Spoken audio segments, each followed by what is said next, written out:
Good evening.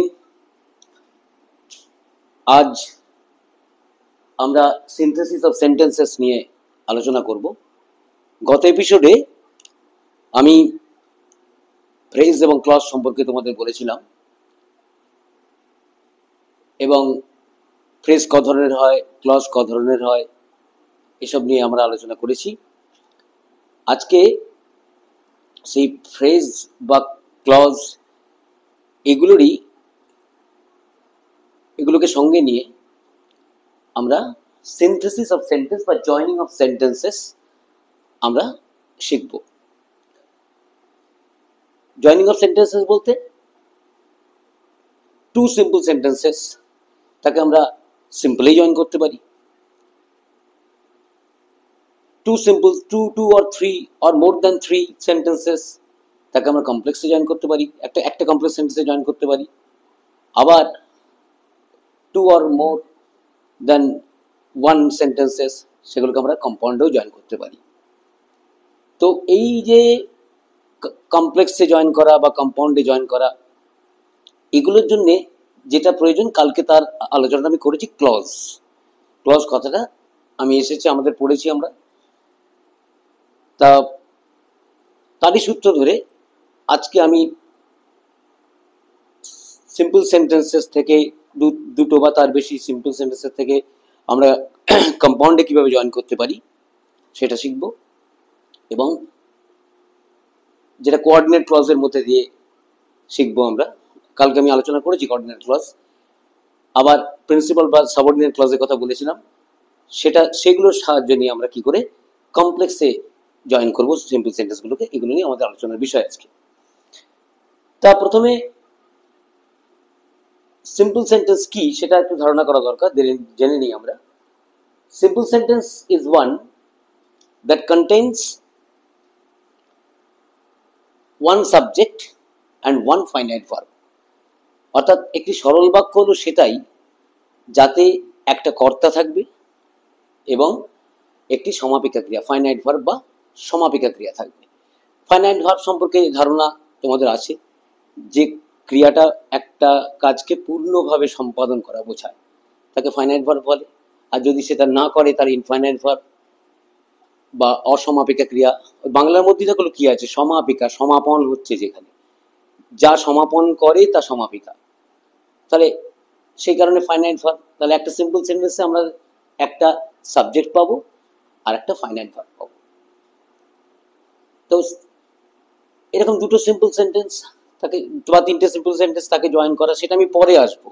কারণ যেহেতু আমাদের ক্লজ বা ফ্রেজ কালকে আলোচনা হয়েছে, ক্লজের সূত্র ধরেই আমি আজকে মূলত কম্পাউন্ড, মানে সিম্পল থেকে কম্পাউন্ড এবং সিম্পল থেকে কমপ্লেক্স, এইটাই মূলত আলোচনা করব। এরপরে আমরা প্রথমে আসি কম্পাউন্ড সেন্টেন্স। কম্পাউন্ড সেন্টেন্স কি? It is a sentence that contains two or more coordinate clauses.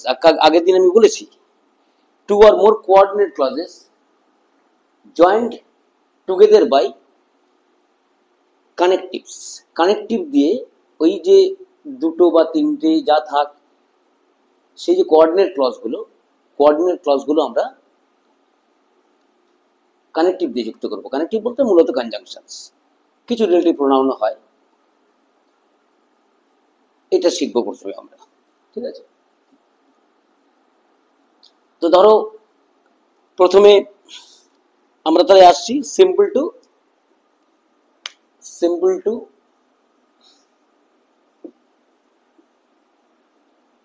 Compound. দুটো বা তিনটে সিম্পল সেন্টেন্স আছে, সেটাকে কি করে কম্পাউন্ডে আমরা নিয়ে যাব।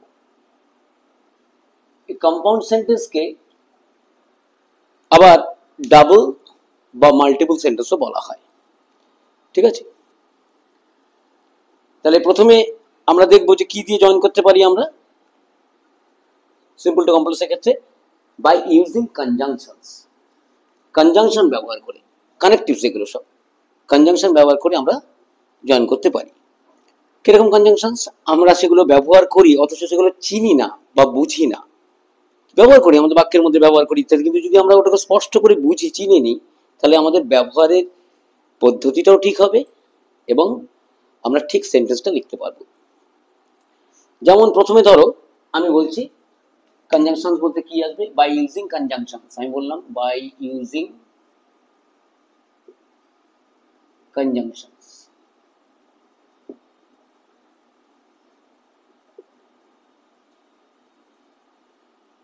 ঠিক আছে, কেমন সেটা? এক নম্বর নেই cumulative conjunctions, cumulative conjunctions.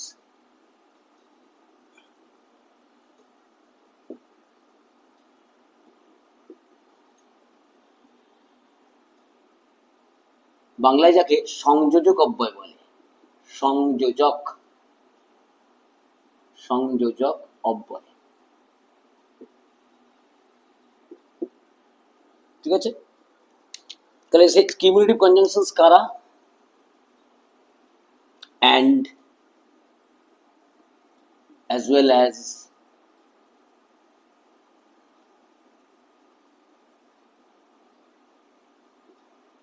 not only but also,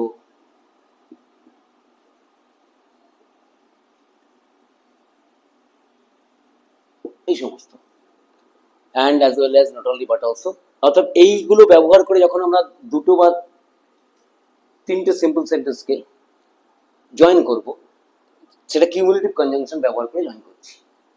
ঠিক আছে, এগুলোর মানে খুব জানো, খুব সহজ ব্যাপার, অতএব এগুলো নিয়ে আর আমি ব্যাখ্যায় যাচ্ছি না, এগুলো সবাই জানো। 2 নম্বর হচ্ছে অ্যাডভার্সেটিভ কনজাংশন। অ্যাডভার্সেটিভ কনজাংশনস,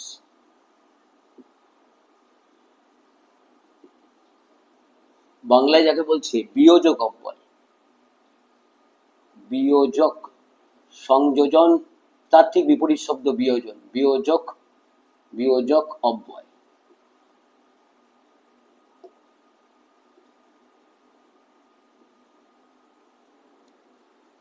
ঠিক আছে, এরা কারা?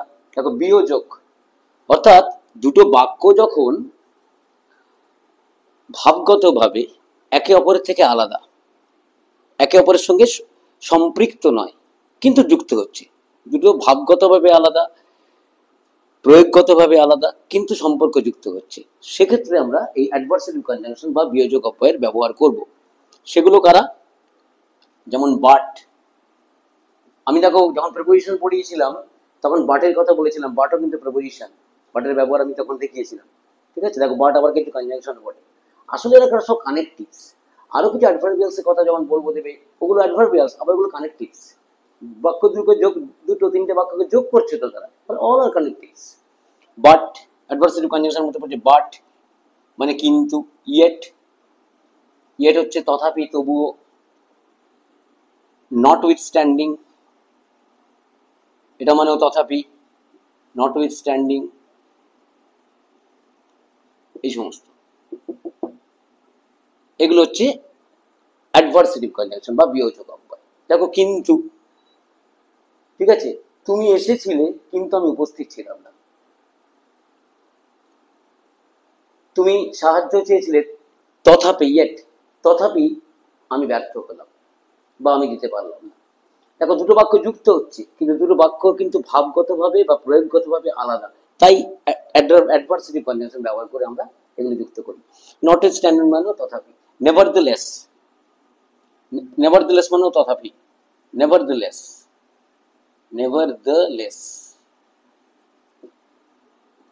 এইগুলো হচ্ছে বিয়োজক অব্যয় বা অ্যাডভার্সেটিভ কনজাংশন।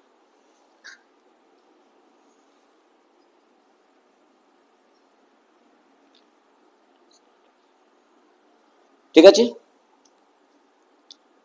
এবার আমরা আসবো আর দুটো কনজাংশনে।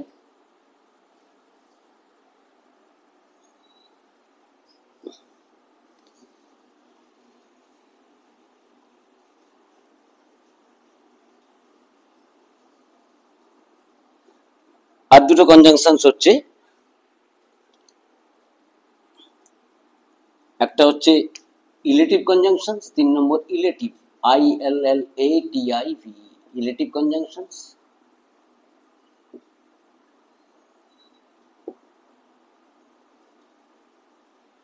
যাকে বাংলায় বলা হচ্ছে সিদ্ধান্তবাচক অব্যয়।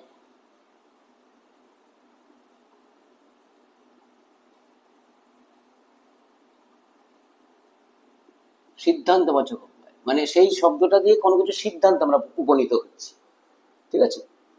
সিদ্ধান্তবাচক অব্যয় এরা কারা? সো আমরা জানি সব এগুলো শব্দগুলিকে ব্যবহার করি না, আমরা করি তো। Therefore,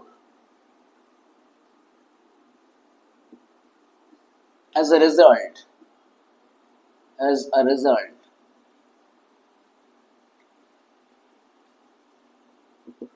etc etc। সো সুতরাং, দেয়ারফোর অতএব, as a result ফলস্বরূপ, তাহলে এগুলো সমস্ত অ্যাডভার্সেটিভ কনজাংশন। ফলে এমন কোনো জায়গা আমরা ব্যবহার করবো যেখানে কোনো সিদ্ধান্তের কথা বলছি, আমরা শেষ সিদ্ধান্ত উপনীত হচ্ছি, সেই সময় আমরা রিলেটিভ কনজাংশনস এর ব্যবহার করব। আরেকটা হচ্ছে কনজাংশনস এর মধ্যে অল্টারনেটিভ কনজাংশনস, অল্টারনেটিভ কনজাংশনস।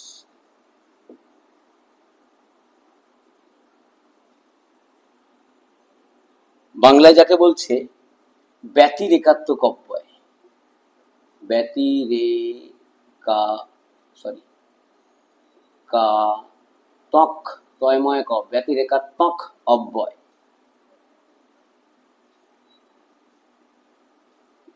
এই শব্দটার মধ্যে লুকিয়ে আছে ব্যতিরেকাত্মক। ব্যতিরেকা মানে ছেড়ে, এটা ছেড়ে ওটা, এটা বাদ দিয়ে ওটা, ব্যতিরেকে একটা ছেড়ে একটা, তাকে ব্যতিরেকাত্মক অব্যয় বলছি। ইংরেজিতে বলছে অল্টারনেটিভ কনজাংশন। আমরা অল্টারনেটিভ শব্দটা শুনেছি, ঠিক আছে।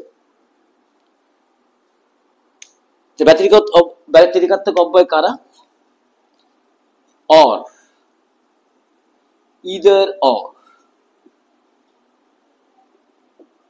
অর অথবা নিদার নর,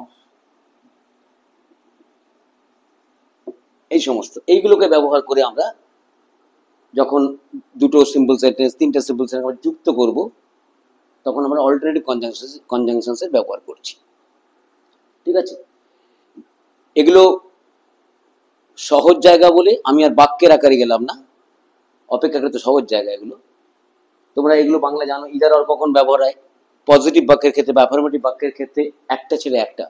either you or I will go there, হয় তুমি বা আমি যাব। নিদার ইউ নর আই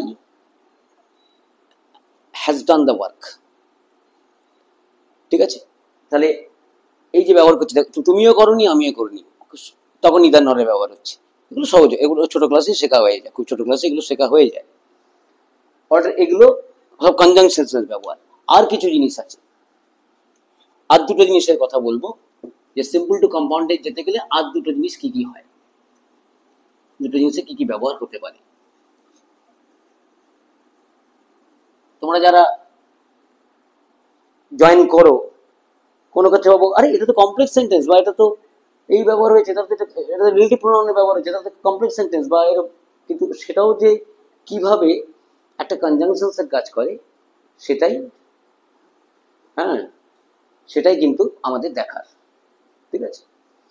তাহলে প্রথমে আমরা করব যেটা, আর একটা জিনিস করব, 5 নম্বরে আসছি, by using relative pronouns, relative pronouns in a continuative sense, in a continuative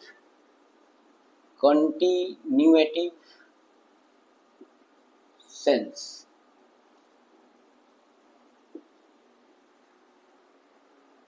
by using relative pronoun, relative pronoun এর ব্যবহার করব in a continuative sense, একটা কন্টিনিউয়েশন বা একটা কোন অবস্থা চলছে এমন কিছুকে বোঝাবার জন্য এক্ষেত্রে ব্যবহার করব আমরা। যেমন আমি একটা উদাহরণ দিতে পারি, ধরো I called my old friend, I called my old friend, হলো, who হু, এই জায়গায় হু এর ব্যবহারটা করছি, দেখো হু, মনে কর এটা তো আমরা কমপ্লেক্স সেন্টেন্সে জানো তোমরা, কিন্তু হু আসলে কিভাবে ব্যবহার হচ্ছে। হু, আমি পরে বলছি জিনিসটা। Who recognized me, recognized me at once, আমাকে তৎক্ষণাৎ চিনে ফেললো।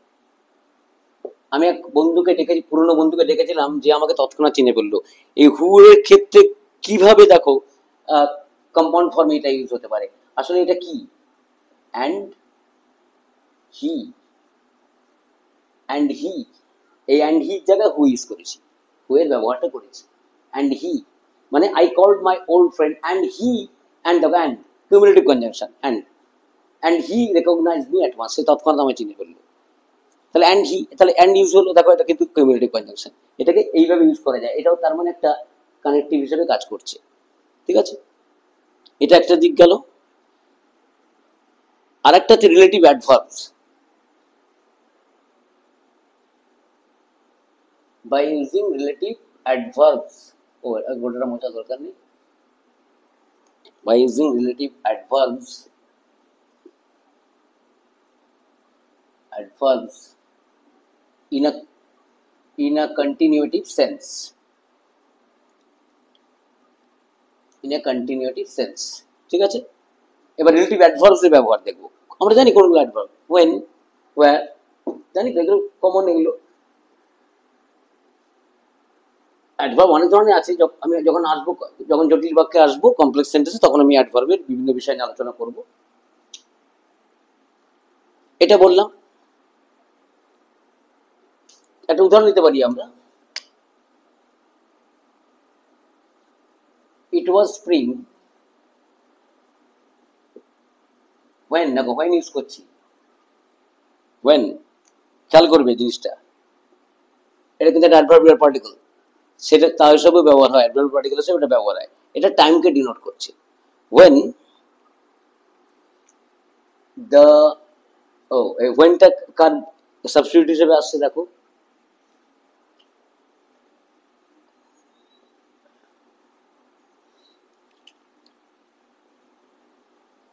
and then, সেই দেখো অ্যান্ড দেন, তুমি এই যে ওয়েনটা ব্যবহার না করে অ্যান্ড দেন ব্যবহার করবে, সঙ্গে সঙ্গে একটা কম্পাউন্ড চলে গেল। ঠিক আছে, it was spring and then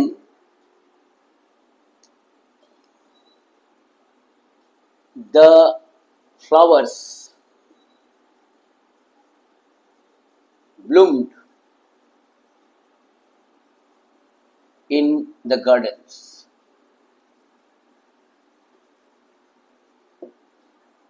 in the gardens, দেখো it was spring when the flowers bloomed in the garden, অথবা it was spring and then the flowers bloomed in the garden। এই and then এর ব্যবহারটা করবো, এটা কিন্তু পরিষ্কারভাবে compound sentence হিসেবে আমরা চিনে নিতে পারছি। ঠিক আছে, এরপরে কমপ্লেক্সের পালা।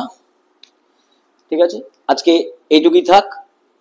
এরপর আমরা আস্তে আস্তে, এটা কোঅর্ডিনেট ক্লজের ইউজ করে দেখালাম আমি, কোঅর্ডিনেট ক্লজ ইউজ হচ্ছে, এবং কোঅর্ডিনেট ক্লজের ক্ষেত্রে আমি বলে দিয়েছিলাম যে কোঅর্ডিনেট ক্লজ সেটা হচ্ছে সমন্বয় সৃষ্টি করছে, কিন্তু একে অপরের সহযোগী হয়ে, কিন্তু কেউ কারোর উপর নির্ভরশীল নয়, ডিপেন্ডেন্ট নয়, তারা সাবঅর্ডিনেট নয়, কোঅর্ডিনেট সহ একে অপরের সঙ্গে যুক্ত হচ্ছে, একে অপরের গঠন করতে সাহায্য করছে বাক্য গঠনে, কিন্তু তারা শুধুমাত্র কানেকটিভস দিয়ে যুক্ত, কনজাংশন দিয়ে যুক্ত, এবং সেগুলোকে আলাদা করলেই বাক্যগুলো আলাদা, খুব সহজে আলাদা হয়ে যাবে। যে কম্পাউন্ড সেন্টেন্সের বাঁধনটা একটু দুর্বল।